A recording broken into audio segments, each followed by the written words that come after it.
Yes, Jambo, and good evening.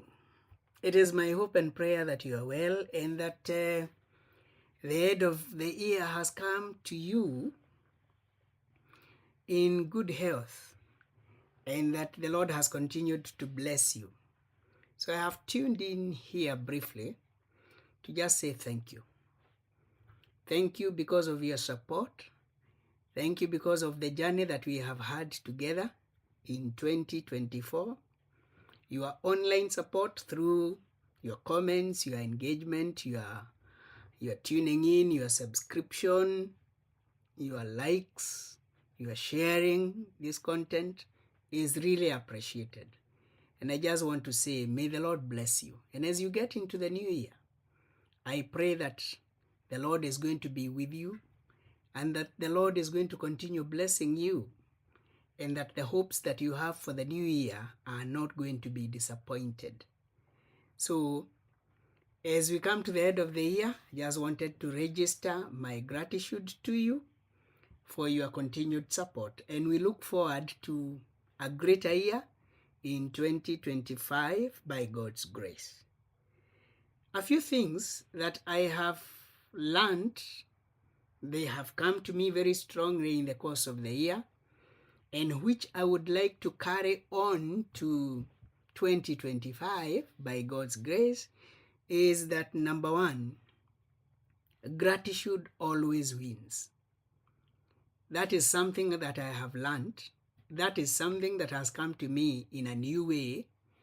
And I have come to realize that gratitude is always a winner. And I pray that the Lord is going to grant us hearts full of gratitude. Yes, instead of grumbling and complaining, I pray that the Lord is going to give us hearts full of gratitude.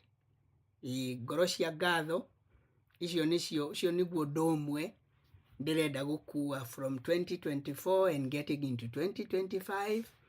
I pray that the Lord is going to continue giving me the grace to be grateful, even for the small things, even for the small favors.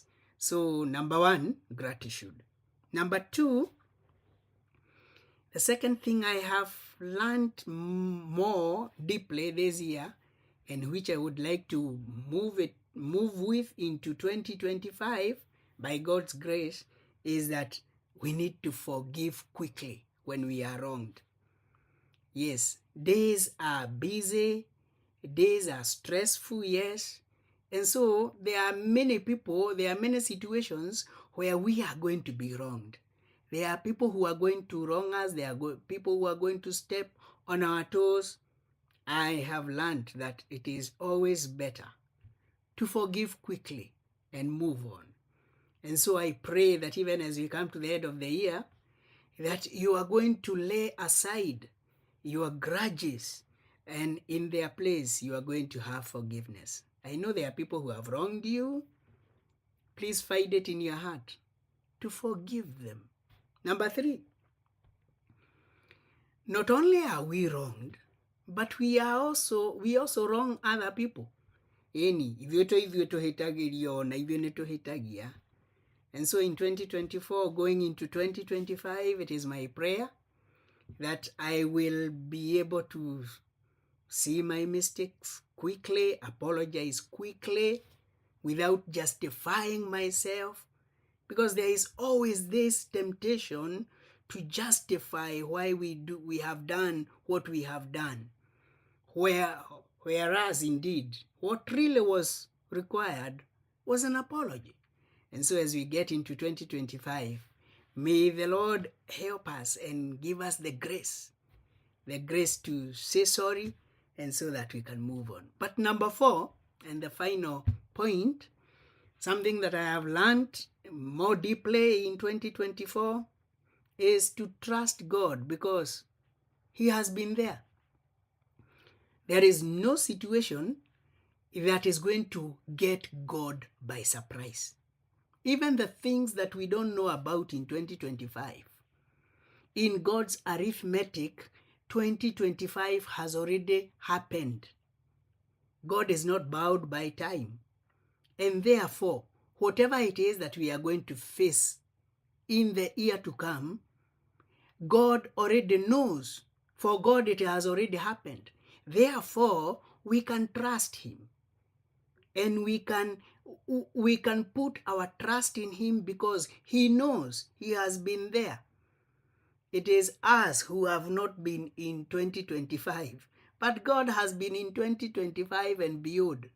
He is eternal.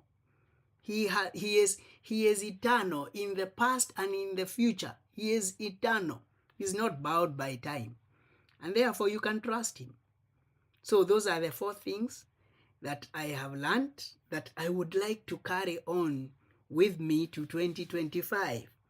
A heart of gratitude, a heart of forgiveness, a heart that acknowledges when I am wrong, and above all, a heart that trusts God. So I hope that the end of year is well for you. I pray for good health upon you, and I pray that as we get into 2025, the Lord's blessings will be upon us. So we look forward to seeing you a little later as we get into our crossover Kesha in about 2 hours from now. So we'll be live again at 10 for the crossover Kesha. Until then, may the Lord bless you and